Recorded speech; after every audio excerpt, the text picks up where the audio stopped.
Mama wami I'm sorry. Mama wami I'm sorry.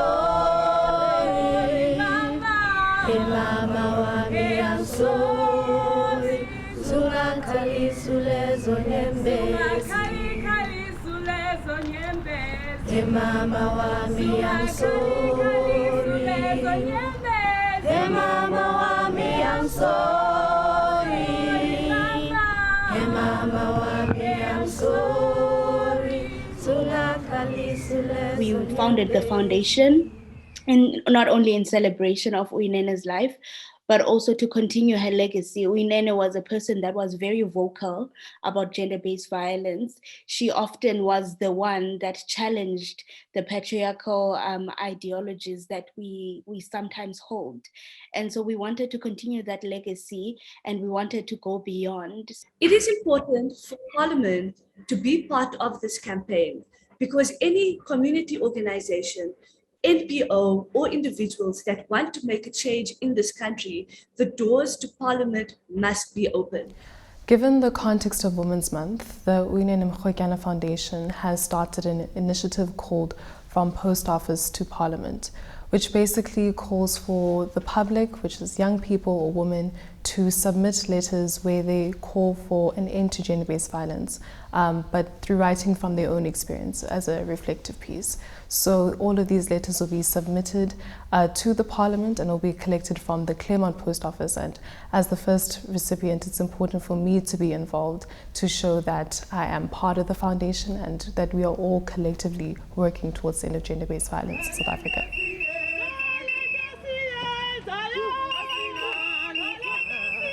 The core outcomes of this project are political and personal. On the political side, we have a petition which calls on the government to establish a national council on gender-based violence and femicide. That was supposed to have happened in 2018, but it has still not happened. So we'd like to have that to happen by the 3rd of December 2021.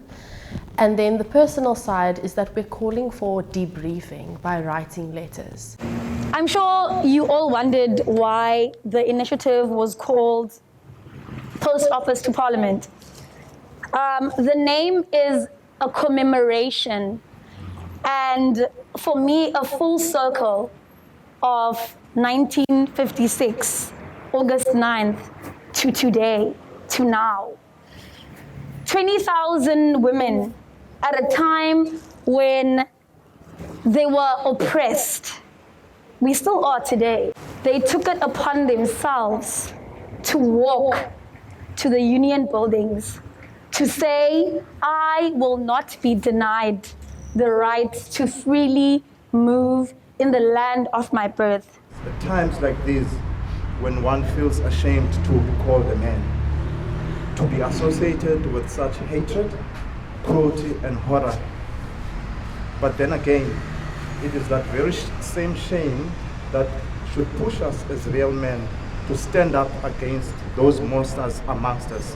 The Post Office to Parliament campaign is a really special campaign because it mirrors the Women's March in 1956, whereby women in the country stood up against the passbook so that they could protect their homes, their children, their community.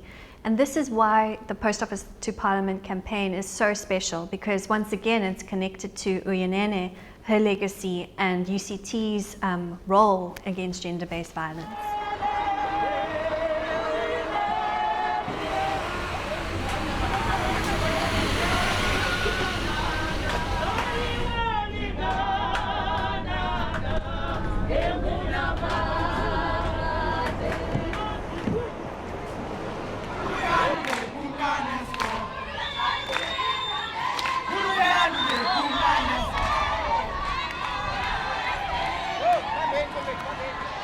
Enough is enough. We do not want to lose more young women. We do not want to lose more talent, more leadership in our country. We need to make our streets safe.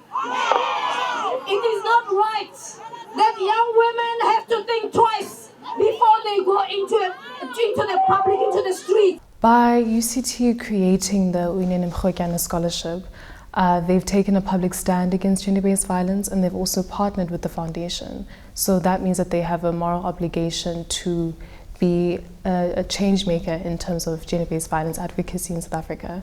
The responsibility that they have is for them to look within the university and to create safe spaces for students, for young women within the university. That means channels where women can use their voices and channels where we can challenge the mindsets of the men in our university as well. So they definitely do hold the responsibility of being the moral figure in our university for students and for staff.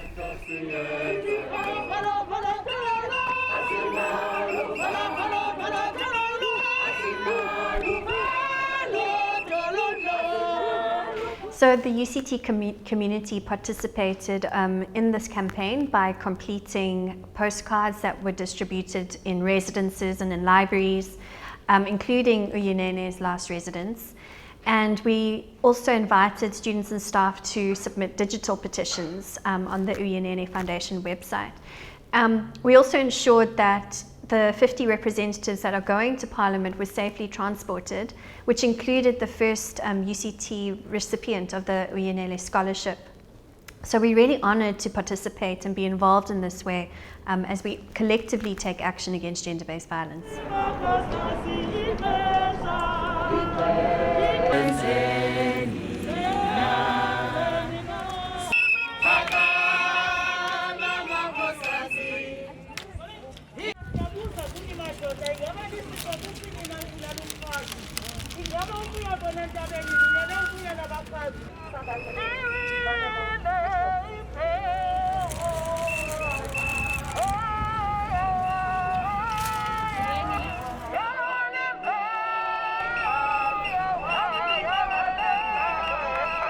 Minister, yesterday I had said that we are commemorating 2 years of the tragic, brutal death of Uyinene. 2 years later, 2021, we are still mourning more women that are being murdered by the hands of men and GBVF. 2 years later is long enough. And so I will take this petition, I will hand it in to the Speaker of Parliament, as well as the Committee of Women, Youth, Persons with Disabilities. I will make sure that we deliberate on it, we write a report on it, and we speak about it in Parliament, because that is where the change needs to happen. Yes, the parliamentary process must not take too long, because too many women are dying. This is August, the month that our grandmothers marched. We're supposed to be celebrating how they have financial access and they are participating fully in the economy. I have accepted this memorandum.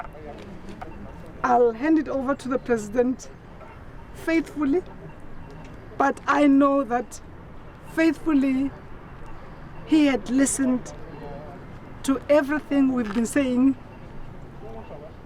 Democracy has taken its full course.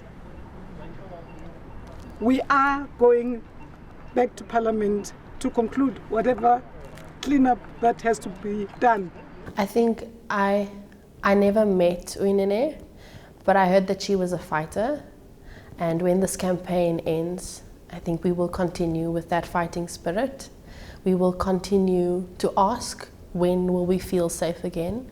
And we will continue to be convicted that we can live in a country where we can move from one place to another without the fear of violence.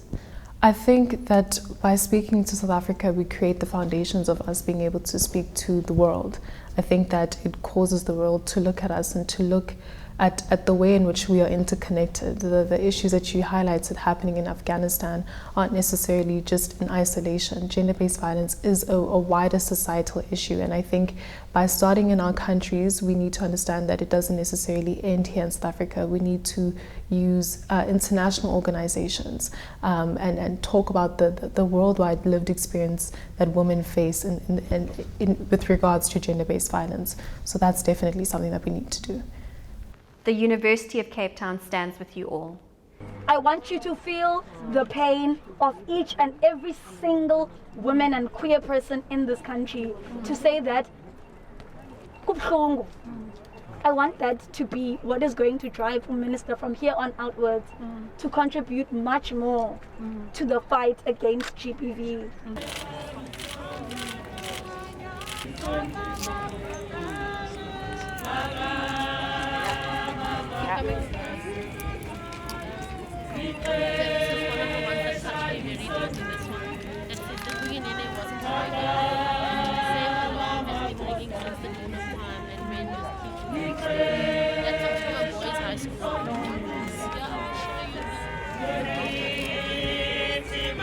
That's